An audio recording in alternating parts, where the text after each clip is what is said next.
I'm a 29-year-old woman. I run a small bookkeeping business in a quiet town about 3 hours from where I grew up. I live alone in a rented townhouse with a tiny garden, a coffee machine I love too much, and zero ties to anyone I share blood with, by choice. The night the call came, I was in my kitchen reheating leftovers. My phone lit up with Harris' name, my older brother. I hadn't heard from him in over a year. Not a birthday, not a text, not even a hope you're well, nothing. I let it ring the first time. It rang again. Then a third time. I picked up. He didn't say hello, no warm-up, just dad had a stroke. He's in the hospital. You need to come. I didn't answer. I just hung up and stood there, staring at the microwave clock until the numbers blurred. Let me back up. I moved out at 19. No dorm, no college fund, no parental support. I worked 2 part-time jobs and took community classes at night. I built everything on my own. Rent, bills, groceries, all of it. When I finally started my own bookkeeping business at 24, no one in my family even knew or asked. Harris is 4 years older. Married, 3 kids, a mortgage he can't afford, and somehow still the golden boy. He never left town. He and my parents talk daily. They babysit for him, loan him money, host every birthday, and once even paid off his car insurance after an accident. Then there's Molly, my younger cousin.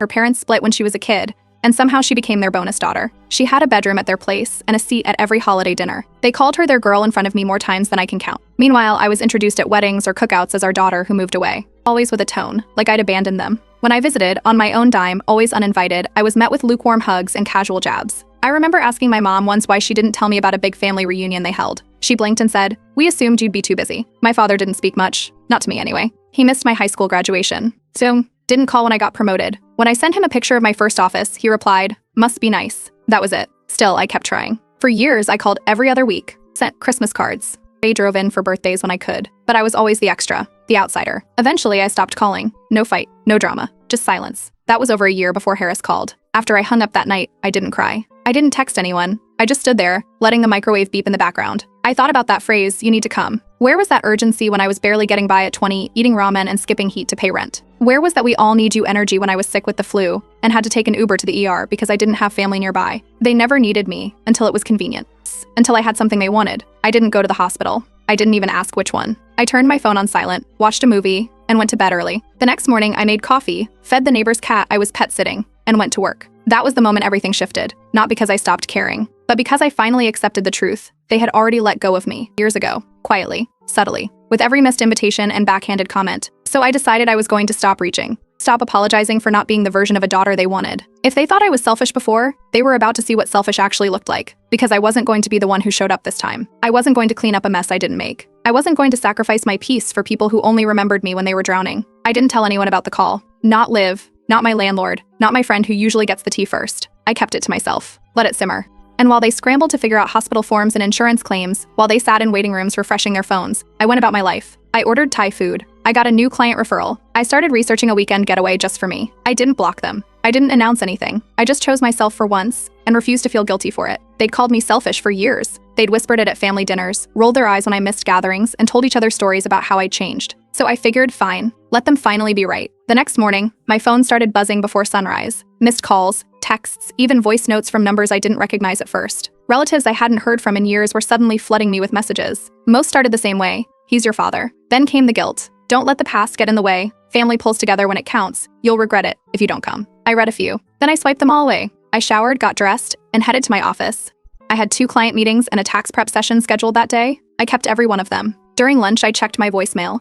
Harris had called again. His voice sounded stiff and clipped. "You're the only one who doesn't have a family to take care of. You have time." I stared at the wall for a while after that one. Then I typed out a message and sent it back to him. "You're right, I do have time, but I choose how I use it." That was the spark. 10 minutes later, the old family group chat, which had been dead since someone's baby shower 3 years ago, lit up like a bonfire. My messages started pouring in. Harris again. Molly. A couple of aunts. Even one of my mom's church friends. "You don't mean that. You're being cruel. He might not make it through the week. This is your chance to make it right." I muted the thread. Later that night, I scrolled through Molly's private family group post that someone forwarded to me. She'd posted 3 photos from the hospital, dad in a wheelchair, an IV drip in the background, a cup of juice in his lap. Harris was standing beside him holding a newspaper. Molly was smiling next to the bed like it was a baby shower. Her caption read, "We're all here for you, Uncle. You're not alone." I wasn't even told which hospital he was in. Not one person gave me an address, a floor, or a contact number. They just assumed I'd show up like a dog hearing the dinner bell. Liv, my closest friend, came by that evening with soup and groceries. She offered to drive me if I changed my mind. I told her I wasn't going. Not now. The next morning, I booked a 2-night stay at a spa an hour away. I drove out Friday after work with my phone on silent. The room had a view of pine trees and a rainfall shower. I got a facial, a massage, and ordered room service. I didn't tell a soul where I went. By Sunday night, I was back in my own bed,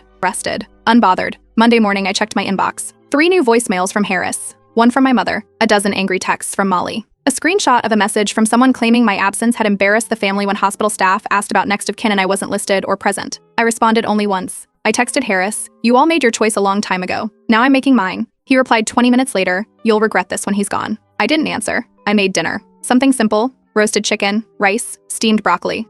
I watched an old crime documentary I'd seen before and folded my laundry.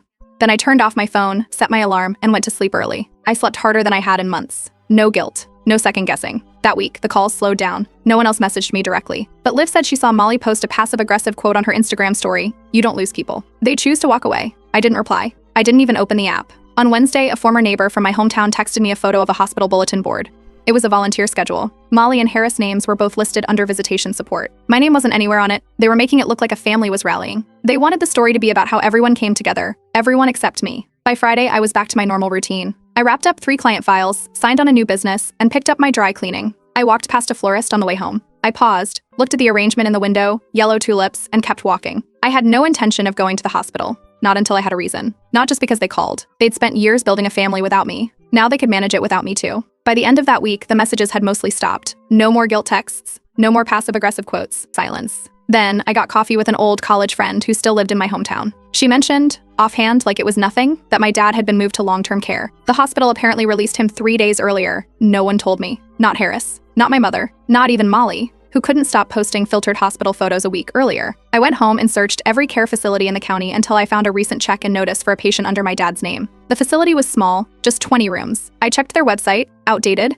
The reviews were worse. Most mentioned overworked staff, missed medication doses, long call bell waits, and basic neglect. One even mentioned a patient falling during a transfer. I called the main desk the next morning, just asked if they needed any documents from family. The woman on the phone paused before saying, "Everything's being handled by immediate family." I didn't argue. I thanked her and hung up. Then I opened a new browser tab and searched again. This time, I looked up Harris' work number. I called using a burner VoIP number and altered my voice slightly, enough to sound like a receptionist. I told him I was confirming insurance details on behalf of his father's provider. He didn't hesitate. Name, DOB, insurance ID, policy group. He rattled it all off like it was nothing. I hung up and used that info to call the insurance company myself. The representative pulled up the file and explained that my father did qualify for extended care at a better-rated facility. But the family opted for basic coverage to avoid additional copays. I confirmed a few more details before ending the call. They'd chosen the cheapest option and locked him into a subpar place, then turned around and called me heartless. I didn't scream. I didn't text anyone. I opened my file drawer and pulled out the contact card of a lawyer friend from a networking group. Within 2 days, she'd emailed me a scanned copy of the old family will. My name was listed clearly: executor of estate, medical proxy if required, power of attorney pending incapacity. Signed 6 years ago. No one had updated it since. The following Friday, I drove to the care facility just after lunch. I didn't announce myself. I walked up to the front desk, gave my name, and asked to speak with the administrator. The administrator was polite but confused at first.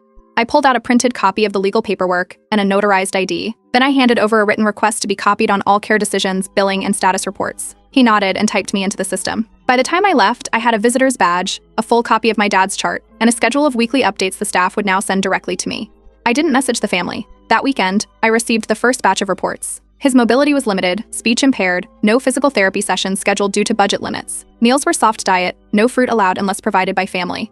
I forwarded the report to my lawyer and had her flag the neglect. The next Thursday, Harris sent a message, "Why are we not getting updates anymore?" I replied, "Because I am the point of contact now. You wanted me involved." "I am." He didn't reply. Later that afternoon, I scheduled a tour at a private care home 2 towns over. I called their intake office, asked about room availability, insurance compatibility, and weekend visitation rules. They had 1 opening left. The next morning, I dropped by in person. The place looked like a modern hotel. Clean hallways, natural light. The residents looked alert, staff members were smiling. I asked for a quote, got a printed brochure, and left with everything I needed. I didn't mention it to anyone. That night, I sat at my dining table with the brochure, my dad's chart, and my laptop. I compared plans, insurance coverage, and caregiver to patient ratios. Then I emailed the insurance company. I attached the new care facility's paperwork and requested verification of coverage under my father's current plan. The response came in under 24 hours, covered with approval from the listed medical representative, me. I signed the transfer authorization the next day and faxed it to both facilities. Transfer date, Thursday 9 a.m. I didn't tell a soul. Let them find out the same way I found out he'd been moved in the first place, by accident. It was time they learned what it really looked like when I got involved.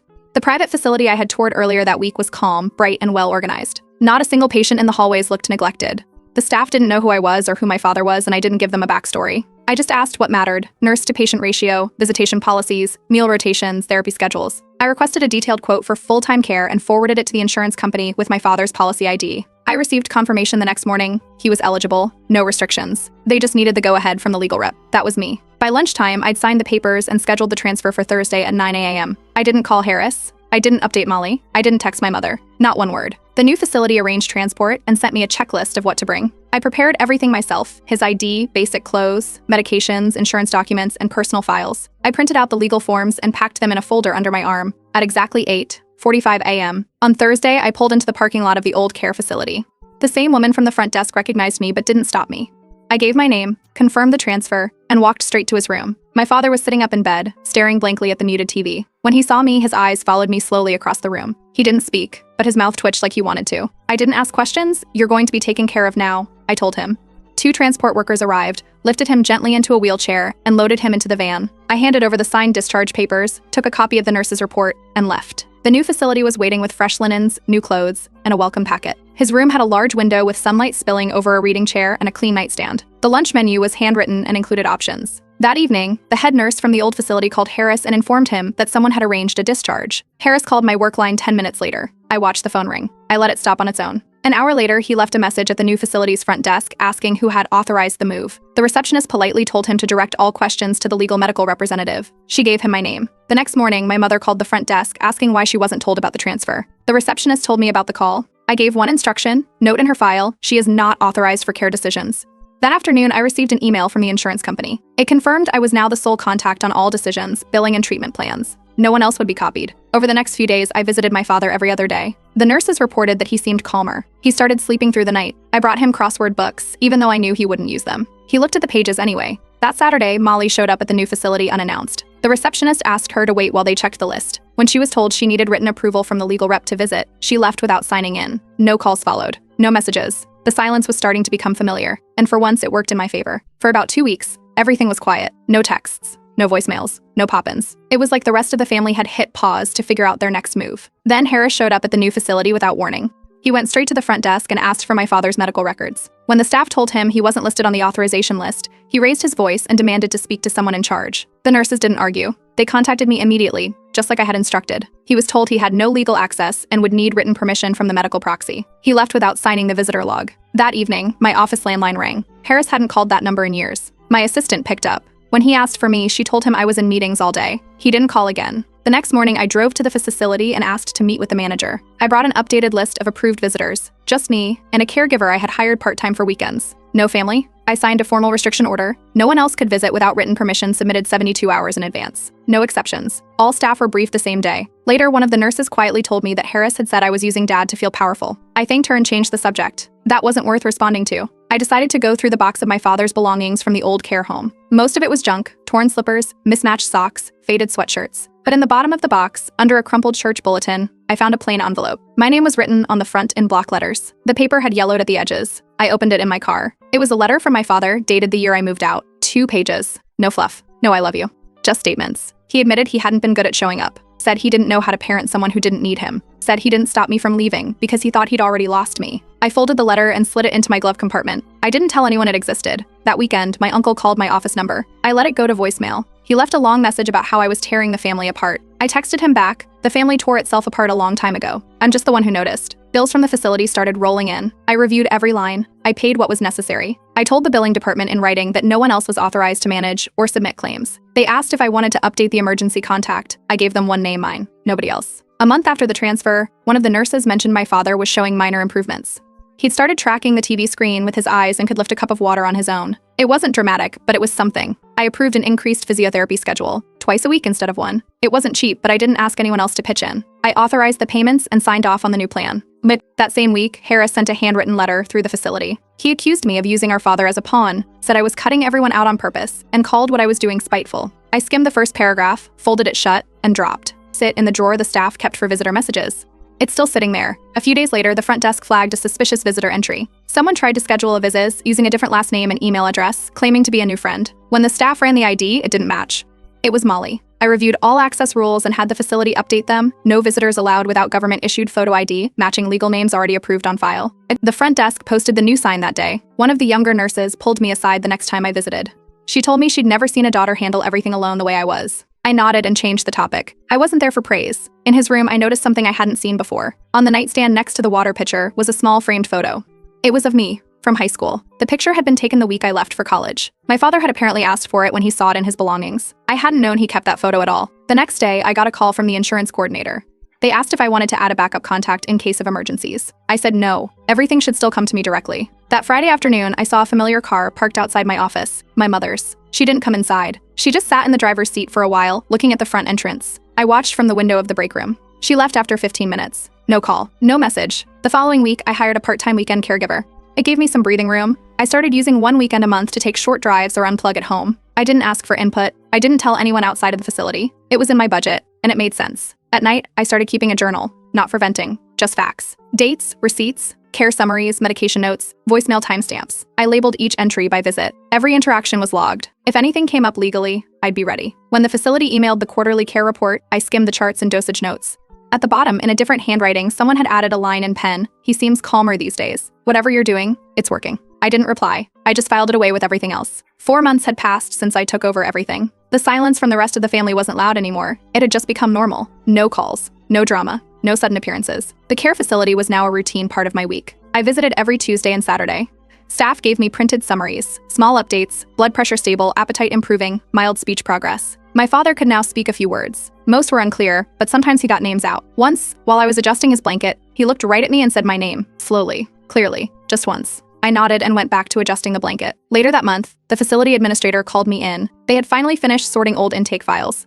In one of them was a signed and notarized document. My father had listed me as his sole medical proxy and primary beneficiary. It was dated years ago. I hadn't known. No one had told me, but the signatures were official. The paper had been buried in an old folder. After I signed the current confirmation paperwork, I drove to my lawyer's office. I had them update every legal document, financial control, medical directives, estate plans. Everything was now under my name alone, locked down. The modest pension my father received was untouched. I had been covering expenses from my own account. Harris and Molly had not contributed a single dollar. Meanwhile, both of them began sending emails to the facility, requests for itemized bills, visitation schedules, even caregiver notes. The front desk forwarded everything to me. Each time, I replied with the same line, "Please contact the legal representative." They stopped writing after that. A week later, a letter arrived at my office in a plain envelope. It was from my mother. One sentence. "He's still your father. You'll never understand what it means to be loyal." I didn't respond. I walked into the billing office the next day and paid the next 6 months of room fees in full. Receipt in hand, I signed a note instructing staff not to allow any adjustments, reimbursements, or outside inquiries. No mistakes. No interference. The next weekend, the weather turned warm. I brought a foldable chair and sat outside with my father under a shaded tree. We didn't speak. He looked out over the garden. I stayed beside him for nearly an hour. When I stood up to leave, he grabbed my hand, stronger than I expected. He didn't say anything, just looked at me. I held his gaze, then leaned down slightly. "You're not my responsibility," I said, "but I chose to be here." Then I let go and walked back to my car.